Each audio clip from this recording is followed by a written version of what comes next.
very interesting question. I believe a Hindu is a person who believes in three fundamental things, right? And we'll come to all the other attributes. But fundamentally, a Hindu is a person who believes that A, divinity is to be found within themselves and in everything else that they see. That there is God present there.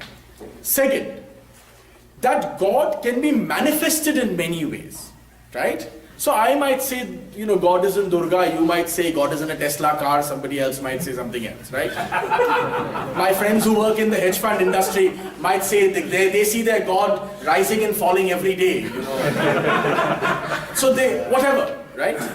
But I'm of course joking, but I'm just saying, in whatever your closest, and please understand my philosophy that I'm trying to explain beneath that joke. Please remember, anything that you do with absolute devotion, there is an element of divinity that comes in. The greater M.S. Subbulakshmi, when she sang, who would dispute that there is divinity in that? Who would dispute, right? When M.S. Subbulakshmi sang, she was not singing to her audience, damn her audience. She was singing to her Almighty, right? Who would dispute that? I remember, and this is really truly, I remember seeing the great singer Abida Parveen once in Delhi, right, singing. And she was truly, and I will never forget this moment, and this is what one realizes as a human being and the heart of the human being. She had raised her head to the skies and was singing straight. There were hundreds of people sitting out in the audience. She was not even looking at anybody. Her head had been tilted up and she was singing almost straight as if she's singing to the heavens. Now you will see the great painters have often felt it. At the moment of their greatest concentration, they feel something, right? Great writers, how did Tagore write the way he wrote?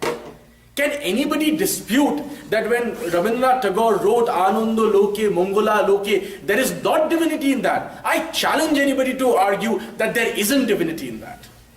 Of course there is divine. And the third attribute of being a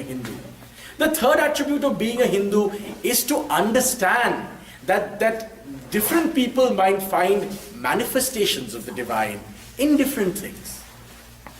That the manifestations, the Brahman is one, God is one, God is the same, but different people might find different manifestations in how they recognize or they imagine God.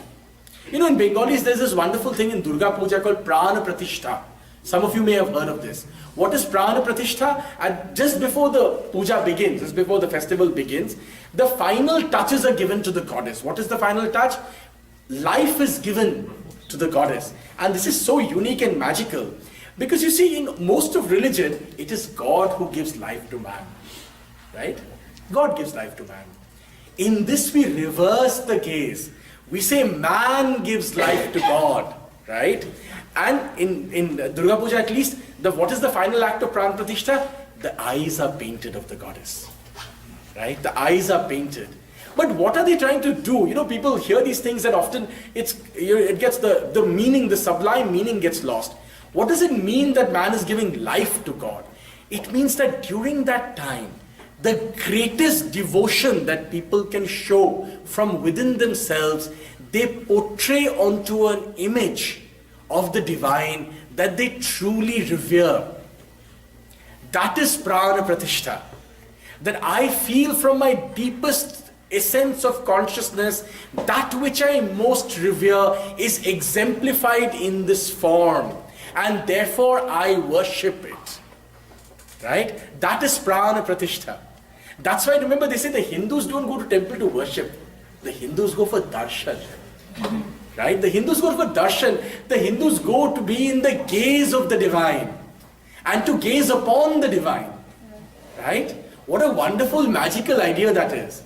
That you go to gaze upon the divine. But gazing just doesn't mean eyes. In the Bhagavad Gita, after all many things that Krishna tells Arjun, Arjun still says, but I just still don't see. There's a magical moment where he says, I still do not see. And Krishna tells him, you don't see because I have to give you Divya Drishti. Without Divya Drishti, you will not see. And at that moment, Krishna gives Arjun Divya Drishti, and Arjun once again sees in the body self of Krishna all the three universes come together.